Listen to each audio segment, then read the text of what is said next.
Hello everyone, welcome to our channel Shiksha Diksha Hindi classes में आपकी Hindi teacher Sonam है। आज हम सब सीबीएसई बोर्ड क्लास 9 का सिलेबस में लगा हुआ कबीर के जो साखी शब्द हैं उनको पढ़ेंगे। तो कबीर के साखी शब्द पढ़ने से पहले कबीर के बारे में जो महत्वपूर्ण बातें हैं उनको जानना बहुत ज़रूरी है ना। तो आइए जानते हैं। कबीर जी का जन्म जो है 1398 में काशी में हुआ था। कहाँ हुआ था? काशी में हुआ था। और जो कबीर जी की रचनाएं हैं वो कबीर ग्रंथावली में संग्रहित है ना। कबीर जी जो उन्होंने अपने साखे और शब्द में लिखा है, तो उन्होंने जो है क्या लिखा है, तो वो जो है उन्होंने जो अपने जीवन काल में देखा, समझा और जो अनुभव किया उसको जो है अपने साखी और शब्द में लिखा हुआ है ना। साखी मतलब होता है, साखी मतलब होता ही है साक्ष्य ना। साखी जो है क्या है, तत्सम शब्द का जो है तद्भव रूप है। और साक्ष्य और साखी मतलब होता है साक्ष्य। साक्ष्य मतलब क्या होता है? साक्ष्य मतलब होता है प्रत्यक्ष देखा हुआ, अनुभव किया हुआ।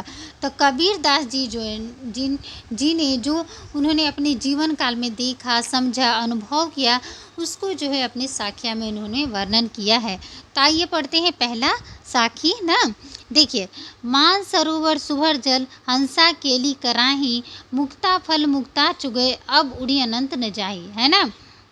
यहाँ देखते हैं तो यहाँ पे क्या बोल रहे हैं, मान सरोवर मतलब क्या है, एक मान सरोवर झील है ना।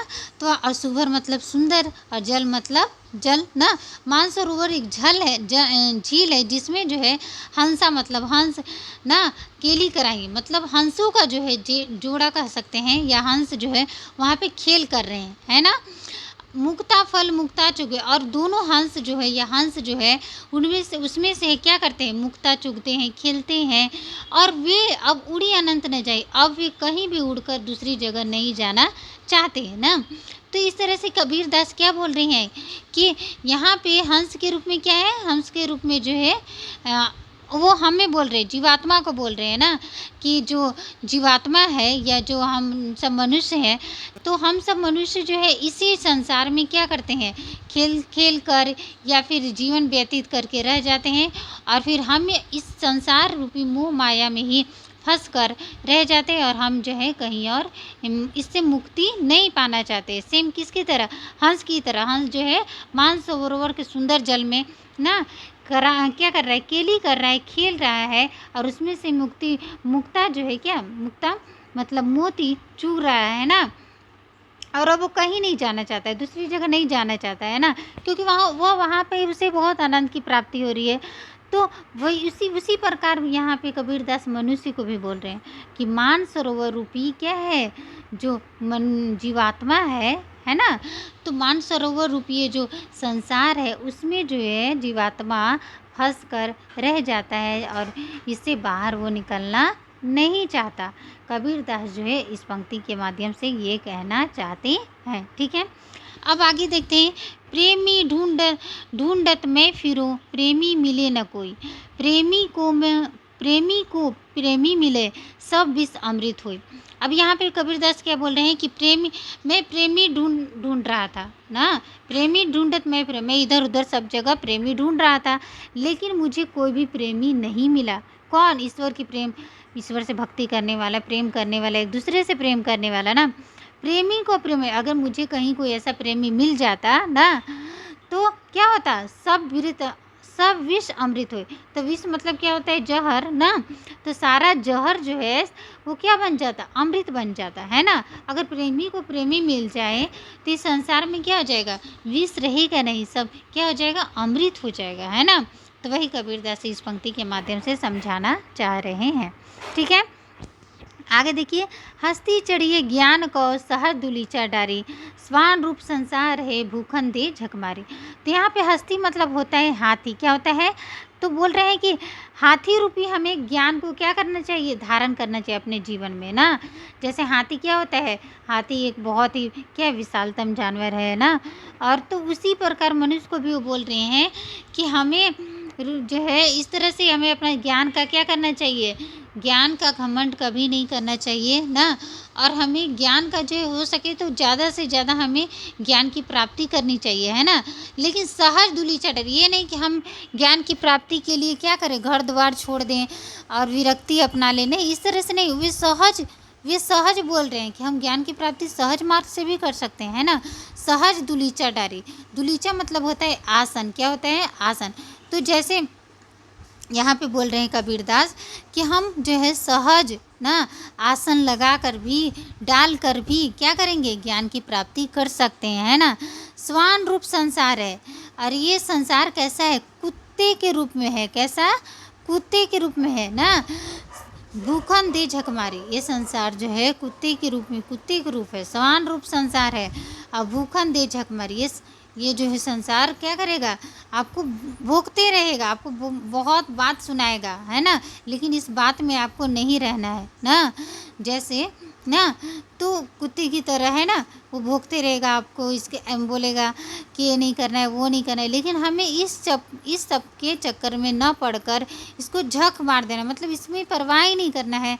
और हमें जो है क्या, ज़्यादा से ज़्यादा हो सके या हमें जो है ज्ञान की खोज में लग जाना है। लेकिन कैसे, आज सहज धूलि चटार कर ना, सहज रूप से, आसान भक्ति मार्ग से हमें अपना ज्ञान को क्या करना है, प्राप्त करना है ना। और इस संसार को हमें क्या करना है, फिक्र नहीं करना है, क्योंकि ये ऐसे भी आपको बोलेगा और वैसे भी आपके बारे में 10 बातें करेगा। तो इसके बारे में जो है हमें परवाह ना करते हुए भोंकने देते हैं, इस संसार को कुत्ते की तरह है, इसे भोंकने देते हैं।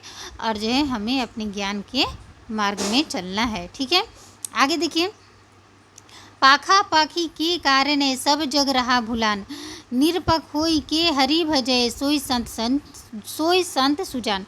पाखा पाखी मतलब होता है पक्ष विपक्ष ना, पक्ष विपक्ष, कभी इसके पक्ष में, कभी उसके पक्ष में, पक्ष विपक्ष के पक्ष में ना, पक्ष विपक्ष के पक्ष में जो है के कारण सब सारा संसार क्या रहा है, भुला रहा है ना। क्या तुम मेरे पक्ष में हो, उसके पक्ष में हो, लड़ाई झगड़ा करके ना, ये इसके पक्ष में है, सब जग रहा भुलाना, इसी में सब क्या रह गया, जग भुला गया, सारा संसार क्या है, भुला हुआ है पखा पखी के कारण। निरपक हो के हरि भजे, अगर हम ये सब भूल के उसके पक्ष में ना जाकर, उसके पक्ष में ना, उसके लड़ाई झगड़े में ना पड़कर, अगर निरपक, बिना पक्ष के, निरपक मतलब बिना पक्ष कर ना, बिना किसी के पक्ष लेकर, निरपक हो के हरि भजे, बिना किसी का पक्ष लेकर अगर हम हरि को भजते हैं, हरि का गुणगान करते हैं, सोई संत सुजान, वही सच्चा संत है। सुजान मतलब सच्चा संत ना, तो वही जो है, वही व्यक्ति, सोई मतलब वही व्यक्ति सच्चा व्यक्ति है ना, कबीरदास कहना चाहते हैं। आगे देखिए, हिंदू मुआ राम कही, मुसलमान खुदाई, कहे कबीर सो जीवता जो दूह के निकट न जाए। अब हिंदू मर गया, बोल रहे हिंदू मुआ, मुआ मतलब मर जाना, राम कही, हिंदू जो है राम कह कर मर जाता है, मुसलमान खुदा कह कर ही मर जाता है ना, कहे कबीर सो जीवता। कबीर क्या बोल रहे हैं कि वही व्यक्ति जीवित व्यक्ति है, जीवित मतलब अमर व्यक्ति कह सकते हैं ना, कबीर के वही जीवित व्यक्ति है जो दूह के निकट न जाए, जो दोनों के निकट नहीं जाता हो ना। न ये कहे कि मेरा भगवान क्या है, राम है और मेरा भगवान खुदा है, नहीं, किसी को ये नहीं कहना है कि मेरा भगवान राम है और मेरा भगवान खुदा है। वो ईश्वर सबका एक है, किसी में कोई अंतर नहीं है। और जो दोनों को जान गया वही क्या हो गया, जीवित रहता है, उसने सच्चे ईश्वर को पा लिया। कबीरदास इस पंक्ति के माध्यम से ये कहना चाहते हैं कि जो दोनों के निकट नहीं है, चाहे हिंदू को निकट और न मुसलमान के निकट जाता है ना, जो न खुदा को मानता हो न राम को, बल्कि ईश्वर को मानता हो, एक है ना, संसार में भगवान क्या है, एक है। और वही जो है क्या है, सच, वही कहे कबीर से वही जीवित है ना, बाकी सारा संसार तो क्या है, मरा हुआ है ना। वही बोल रहे हैं, हिंदू मुआ राम कही, मुसलमान खुदाई, कहे कबीर सो जीविता, वही जीवित है ना, जो दूह के निकट नहीं जाता हो। आगे देखिए, काबा फिरी काशी भया, राम ही भया रहीम, मोट चुन मैदा भया, बेटी कबीरा जीम ना। तो वो अब क्या बोल रहे हैं कि काबा, देखिए यहाँ पे कबीरदास क्या बोल रहे हैं, काबा फिरी काशी भया ना, मतलब सब लोग जो है काबा जाते हैं, काबा दर्शन करने जाते हैं, फिर काशी जाते हैं कि नहीं। और सब राम ही भैया रहीम, लेकिन अलग अलग नहीं है भगवान। राम ही क्या है, रहीम भी है ना। चाहे हम भगवान को खोजने के लिए काबा जाएं या फिर कहाँ जाएं, काशी जाए, है ना। विश्वनाथ, हिंदू लोग का पवित्र स्थल क्या है, तो काशी। वे लोग भगवान को खोजने कहाँ जाएंगे, काशी जाएंगे। मुसलमान लोग कहाँ जाएंगे, तो काबा जाएंगे। वही बोल रहे हैं राम ही भैया रहीम, लेकिन दोनों भगवान राम और रहीम क्या है, एक ही है, अलग अलग दोनों नहीं है ना। मोट चून मैदा भया, जैसे मोटा आटा क्या होता है, मोटा आटा का जो पेड़ा होता है ना, और ये जो मैदा भया, मोटा आटा जो है किससे प्राप्त होता, मोटा आटा से ही। तो अगर हम उसको ज़्यादा ये करेंगे तो उससे क्या बनता है, मैदा बनता है ना। उसी को पीस कर मैदा बनाया जाता है ना। तो बैठी कबीरा जिम, तो दोनों एक ही है, ये नहीं कि मोटा आटा अलग है और मैं अगर हम उसको ज़्यादा क्या किए, उसको मैंने अगर उसको पीसा तो वो मोटा आटा क्या बन जाता है, मैदा बन जाता है। तो उसी प्रकार क्या बोल रहे हैं कि जिस प्रकार मोटा आटा मैदा हो जाता है, उसी प्रकार चाहे वो काबा जाए या काशी जाए, राम ही क्या है, रहीम है। दोनों अलग अलग नहीं है ना, दोनों ही एक है ना। बस दोनों को जो है कबीर ये कहना चाहते हैं, बैठे कबीर अजीम ना। और इस तरह से कबीर उसी को मानते हैं ना, जो दोनों को प्रभु को एक मानते हैं ना। कबीरदास ये कहना चाहते हैं कि दोनों अलग अलग नहीं है, कोई भगवान अलग अलग नहीं है, ईश्वर एक, ईश्वर सबका क्या है, एक ही है। चाहे वो राम कहे, रहीम कहे, लेकिन सबका ईश्वर एक ही है ना। इस पंक्ति के माध्यम से कबीरदास ये कहे। आगे देखिए, ऊंचे कुल का जन्मिया, जे करनी ऊंच न होई, सुबरन कलश सुरा भरा, साधु निंदा सोई। अगर ऊंचे कुल मतलब खानदान होता है, अगर ऊंचे खानदान में मान लीजिए हम लोगों ने जन्म ले लिया, अगर किसी व्यक्ति मान लो ऊंचे खानदान में जन्म ले लिया है, जे करनी ऊंच नहीं, और उसका करनी मतलब काम, करनी ऊंच नहीं हो, अगर उसका करनी घटिया हो, अगर उसका काम ही अच्छा नहीं हो, तो क्या ऊंचा बन जाएगा ऊंचे कुल में जन्म लेने से? नहीं, कभी वो ऊंचा नहीं बन सकता है। उसके लिए ऊंचा काम भी उसको करना होगा, उसका कर्म भी कैसा होना चाहिए, ऊंचा होना चाहिए। तो वही बोल रहे हैं, सुबरन कलश सूरा भरा। अगर मान लीजिए जैसे में अगर कोई सोना का कलश है, ठीक है, सोना, सुबरन मतलब होता है सोना, कलश मतलब घड़ा हो गया, सूरा मतलब शराब। अगर मान लीजिए कोई सोना का कलश है और उसमें भर कर हम शराब रख दें, तो क्या होगा वो, या क्या कोई उसे अच्छा कहेगा? नहीं, क्योंकि सोना के अंदर, सोना का घड़े के अंदर क्या भरा हुआ है, शराब भरा हुआ है ना। तो साधु निंदा सोई, तो उसे सब लोग निंदा ही करेंगे ना, क्योंकि उसमें क्या भरा हुआ है, क्या भरा हुआ है, तो शराब भरा हुआ है। तो उसको साधु लोग क्या करेंगे, निंदा ही करेंगे। उसी प्रकार अगर ऊंचे कर्म में, अगर ऊंचे कुल में हम जन्म भी लेते हैं, तो हमें ऊंचा कर्म भी करना पड़ेगा, हमें वैसा कर्म करना होगा। अगर हम ऊंचे कर्म में जो कुल में जन्म लेकर अगर हम कर्म वैसा नहीं कर पाते हैं, नहीं करते हैं, तो ऊंचे कुल में जन्म लेने का कोई भी क्या फ़ायदा नहीं है ना। उसके हमें निंदा की ही प्राप्ति होगी, कोई हम महान नहीं बन जाएंगे। हमें कर्म जो है महान करने होंगे उसके लिए, है ना। तो ये हो गया कबीरदास जी की साखियाँ। अब आगे हम लोग देखते हैं कबीरदास जी की शब्द ना, जो पद है उन्होंने ना, उन पद का हम लोग पढ़ेंगे। आगे देखिए, मोको कहाँ ढूंढे बूंदे, मैं तो तेरे पास में, ना मैं देवल ना मैं मस्जिद, ना काबे कैलाश में, ना तो कौने क्रियाक्रम में, नहीं योग बैराग में, खोजी हो तो तुरंत मिली हो पल भर की तलाश में। कहे कबीर सुनो भाई साधु, सब श्वासों की श्वास में। कबीरदास इस पंक्ति के माध्यम से ये कहना चाहते हैं कि मुझको कहाँ ढूंढ रहे हो, मोको मतलब मुझे कहाँ ढूंढ रहे हो ना, मुझे कहाँ ढूंढते हो बंदे ना। बंदे मतलब वो बोल रहे हैं कि जो आम जन लोग हैं, हम लोग कहाँ जाते हैं ढूंढने ना, भगवान के भक्तों को बोल रहे हैं ना।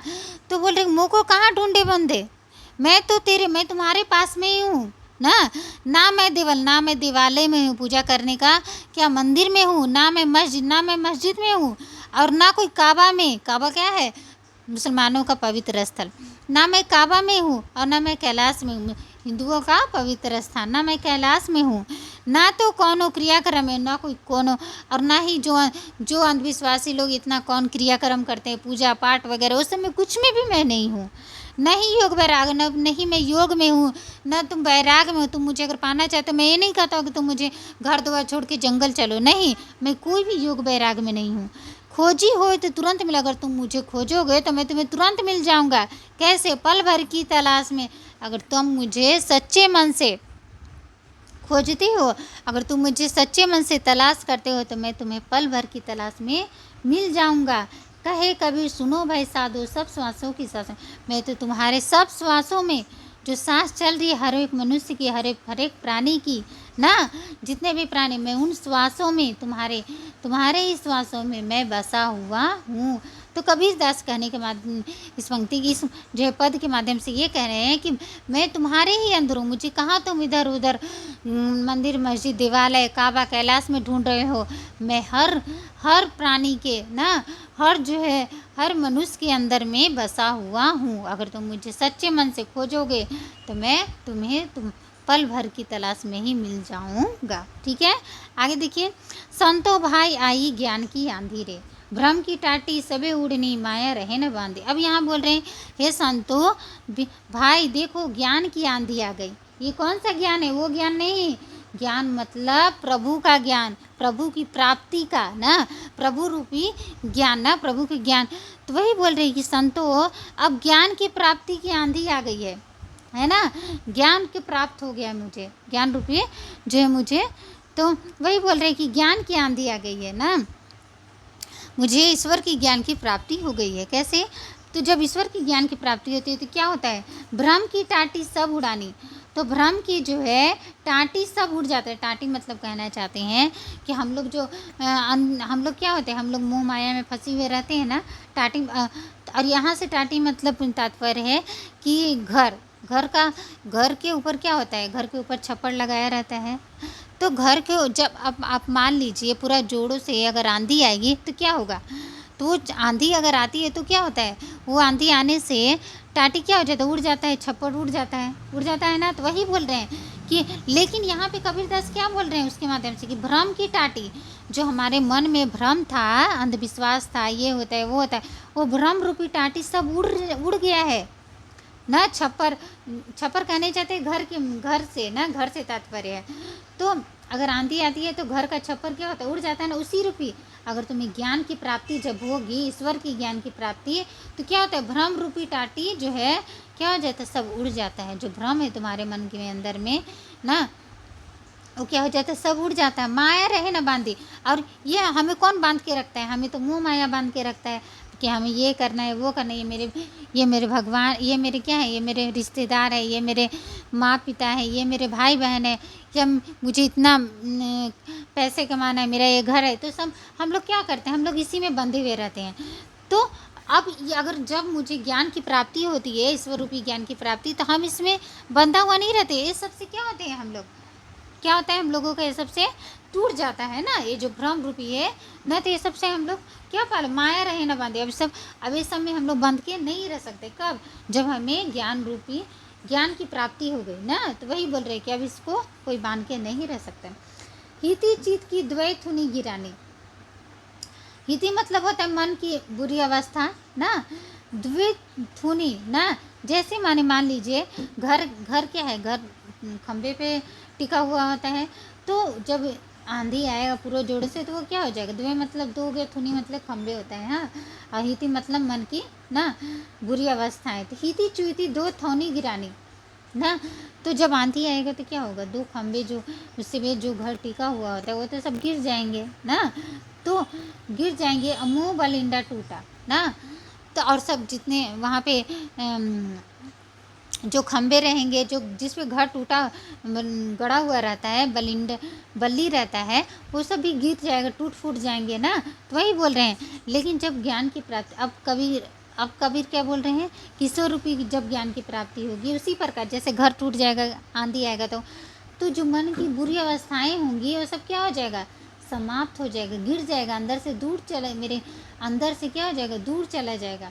मोह बलिंड, और जो मोह रहेगा अपने परिवार से, रिश्तेदार से, ये जो धन दौलत से, वो सब टूट जाएगा ना जब ज्ञान की प्राप्ति होगी। तो तृष्णा छानी परी घर ऊपरी, और जो घर के ऊपर हम लोगों ने छाया हुआ रहेगा जो घर, वो सब क्या हो जाएगा? कुबुद्धि का भांडा टूटा ना।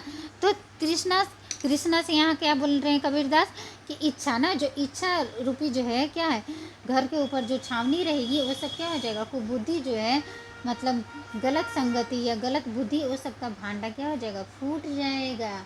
किससे? ज्ञान की प्राप्ति होने से, है ना। जोग जुगती करे संतो बांधी, निर्चू चुहे न पानी। और जोग ना, जोग मतलब योग युक्ति से करके संतों ने जो बांधा है ना, ये सब क्या? ज्ञान ना, ज्ञान की प्राप्ति हुई, उससे जो है थोड़ा सा भी पानी नहीं चुएगा ना। कूड़ा कपट काया का निकसे, हरि की गति जब जानी। जो मेरे मन के अंदर में कूड़ा कपट ये सब, उससे कपट करना है, उससे छल करना है, जो जमा हो गया कूड़ा गंदगी, वो सब क्या हो जाएगा? निकल जाएगा। किससे? ज्ञान की प्राप्ति से, ईश्वर की ज्ञान की प्राप्ति से ना। हरि का कब निकलेगा? जब हरि की गति जब हम लोग जान जाएंगे, पहचान जाएंगे, ईश्वर का मार्ग, हम लोग ईश्वर की भक्ति का मार्ग जान जाएंगे। जब आंधी रूपी ज्ञान को हमें प्राप्ति होगी, तब सब कूड़ा कपट हमारे मन से क्या हो जाएगा? निकल जाएगा। आंधी पीछे जो जल बूटा, प्रेम हरि जन भीना। और जब आंधी आती है तो क्या होता है? जल भी आता है, आंधी के साथ साथ पानी भी बरसता है। तो उसके साथ ही क्या होगा? जो जल बरसेगा ना, तो जैसे हम लोगों की ज्ञान की प्राप्ति हुई ना, जब ज्ञान की प्राप्ति हुई तो क्या होगा? तो जब वो ज्ञान की प्राप्ति से जो जल बरसेगा ना, तो प्रेम हरि जल भी ना। अभी इसके कहने का तात्पर्य क्या है? कि ज्ञान रूपी जो है आंधी आने से क्या हुआ कि जो हमारे अंदर जितना को बुद्धि था, जितने क्या थे कूड़ा करकट से जब निकल गए, तो प्रेम के, किसके प्रेम के? हरि के प्रेम से हम हरि के प्रेम में क्या हो गए? भींग गए ना। और हरि के प्रेम का ना जल टपकने लगा, मतलब ये सब मोह माया सबसे दूर होके ना, ईश्वर की भक्ति का ना जल में हम लोग भींगने लगेंगे, ईश्वर के हरि के प्रेम के जल में ना। कहे कबीर भान के प्रगटे, उदित भया तमकीना। कहे कबीर भान के प्रगटे। अब कबीर कह रहे हैं कि जैसे सूर्य के प्रकट होने से क्या होता है? उदित माने क्या होता है? उदय लेने से, प्रकट होने से, भया मतलब हो जाता है, तब मने अंधकार, खीना मतलब ना। तो जिस प्रकार जो है सूर्य के प्रकट होने से अंधकार क्या हो जाता है? दूर हो जाता है ना, दूर नष्ट हो जाता है। खीना मतलब नष्ट हो जाता है अंधकार। उसी प्रकार जब हमें भी ईश्वर रूपी ज्ञान की प्राप्ति होगी, तो हमारे अंदर का जो जितने भी कूड़े कर, जो हमारे अंदर का क्या है, कपट है, छल है, वो सब क्या हो जाएंगे? दूर हो जाएंगे ना, वो सब नष्ट हो जाएंगे। और ज्ञान रूपी जो है ना, क्या होगा? प्रकाश हमारे अंदर फैल जाएगा। तो ये था कबीर की साखी और शबद, है ना। और आपको समझ में आया होगा अच्छे से, मैं समझती हूँ ना। और अगर ये आपको वीडियो अच्छी लगी हो तो प्लीज़ मेरे चैनल को लाइक शेयर सब्सक्राइब अवश्य करें। मिलते हैं नए वीडियो में नए टॉपिक के साथ। Thank you every.